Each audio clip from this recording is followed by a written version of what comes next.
అయితే ఫ్రెండ్స్, ఈరోజు రెసిపీ చల్లని పునుగులు. ముందుగా ఒక గిన్నెలోకి 1 కప్పు పెరుగు, 2 కప్పుల మైదా, 1 కప్పు బియ్యం పిండి వేసుకొని బాగా కలుపుకున్న తర్వాత గట్టిగా ఉంది కాబట్టి 1 గ్లాస్ నీళ్ళనైతే వేసేసుకొని ఉండలు లేకుండా బాగా కలిపేసుకొని మూత పెట్టి రాత్రంతా నాననిద్దాం.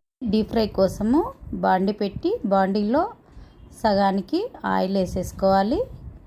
అది వేడేలోపు కొద్దిగా నానబెట్టిన పిండిలో కొద్దిగా పచ్చిమిరపకాయ ముక్కలు, కొద్దిగా అల్లం తరుగు, కొద్దిగా కరివేపాకు తరుగు, కొద్దిగా కొత్తిమీర తరుగు, కొన్ని ఉల్లిపాయ ముక్కలు, రుచికి తగినంత ఉప్పు, జీలకర్ర వేసి బాగా వేసుకొని ఆయిల్ వేడైనాక దాంట్లో కొన్ని చిన్న చిన్న ముద్దల్లాగా వేసేసుకొని అటు ఇటు గోల్డెన్ బ్రౌన్ కలర్ వచ్చేట్టు కాల్చేసుకొని సర్వింగ్ బౌల్లోకి సర్వ్ చేసుకొని చట్నీతో తింటే ఎంతో టేస్టీ అయిన చల్లని పునుగులు అయితే రెడీ అయిపోయాయి. మీ అందరికైతే నచ్చింది అనుకుంటున్నా. లైక్ చేయండి.